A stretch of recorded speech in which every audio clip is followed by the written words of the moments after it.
Welcome back, Sports Blitz. As you can see, we have moved inside, back into the studio after being out of the Fredericksburg Football Club, and we thank Grover Gibson for the interview to start off the show. Joining us now in the second segment is, and I hate to use the word former, but he is the former Colonial Forge baseball coach, good friend of mine, Sean Zackelheide. Good to see you. Thanks for having me. Thanks for coming in. 16 years as the head coach.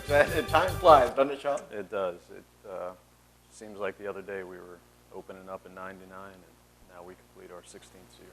And you've had great success, obviously. I mean, a number of district championships, and of course, one year you won, I believe, went to the state semis, or what was the state final? State final in '08, and lost to James River. Right, exactly. So you had, and of course, you know, the one thing I was admiring when I was reading about the success you had was your stickiness, I guess is the word, for a student athlete. You made sure Correct. that your guys graduated, and a lot of them, 100 out of 101, I think, went on to the next level. Maybe didn't play the next level, but they went on to college. That's got to be very gratifying for you. It was, and looking back at the coaches that I've had in my career, all of them were teachers, educators, so you got to have a college degree. And we made that a priority from day one.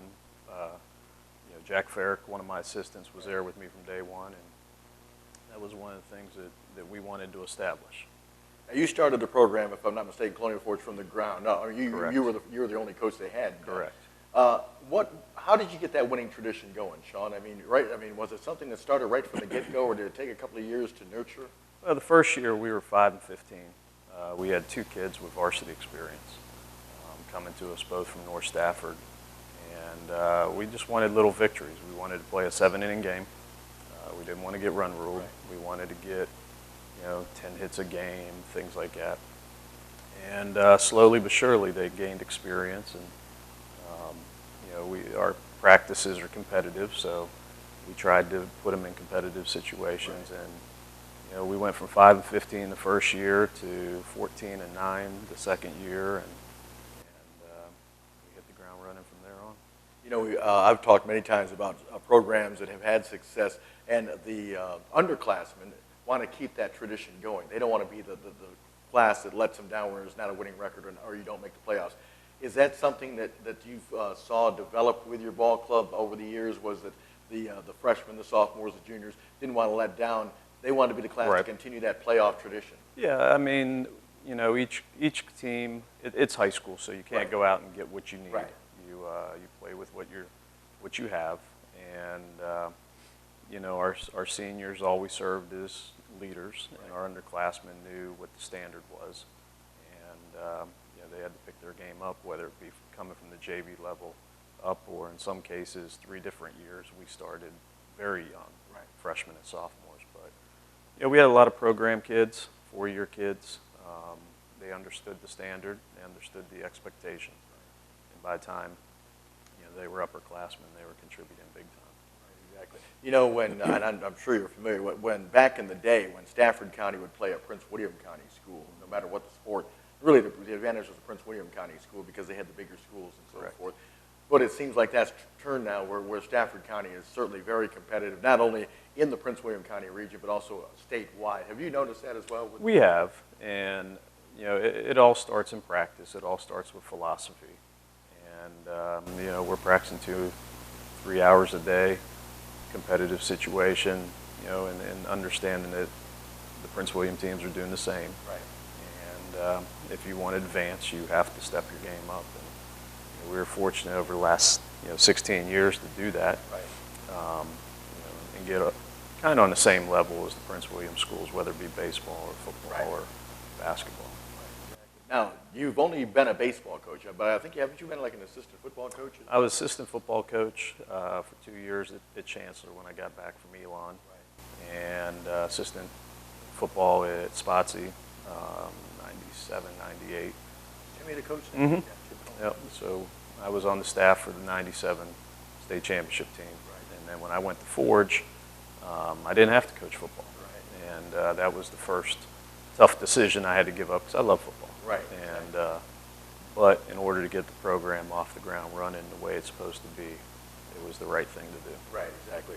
So, having coached football and now head baseball coach, were there some things that you could take, whether it be from Tim or from the who was the coach at Chancellor? Was it Scott Miller? Coach Miller was my my head coach, and then Coach Oliver was my baseball coach. And whether it be Coach Coleman or Coach Miller, Coach Oliver, Coach Kidd, Larry Kidd from back in the day at Cortland, you take a little bit of each person's philosophy and try to mold something that's going to work for you, and that's what I tried to do. Right. So, exactly. Now, and then when you have an upcoming season and you're looking at your roster, are you trying? Do you know right off the bat? Okay, I got a power hitting team. I can maybe get a home run or two this season, or you got a team that's maybe fast, or you need to manufacture runs.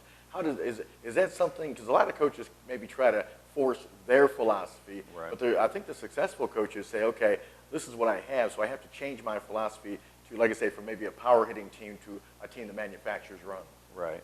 Back in 06, 07, we killed the ball. We hit 47 home runs.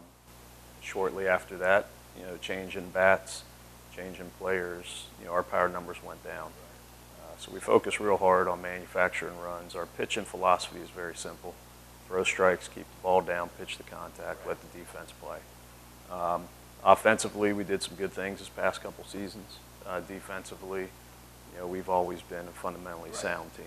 So it's nice to have those studs every now and then, sure. But you kind of fill it with the role kids and understand what they do best. Right. 16 years at Colonial Forge. Has today's athlete, say from when you first started, is there a difference in the kids that are coming up and playing now, Sean? The skill set, their overall skill set is much better. They're playing a lot more, whether it be travel teams, right. AAU. So the development of their skill set is much better. Knowledge of the game continues to be something that we have focused right. on, but overall, it's not a whole lot different. The competitiveness across the board is what's been the biggest increase. You, from a coaching standpoint, you mentioned travel teams and so forth. There's a lot of coaches that really want the kids to focus on their sport. Of course, when I was growing up, I played out everything, and I'm sure you did too. What's your philosophy on that, real quick, as we wrap this segment I love the multi-sport athlete. In conditioning and our cardio, we would play basketball or ultimate football. But, I'm a big advocate of the multi-sport athlete. I don't like the specialization.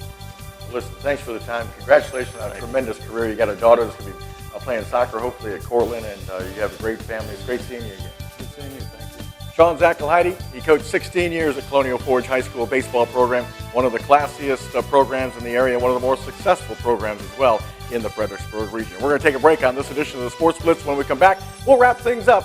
Keep watching CBTV Sports Blitz.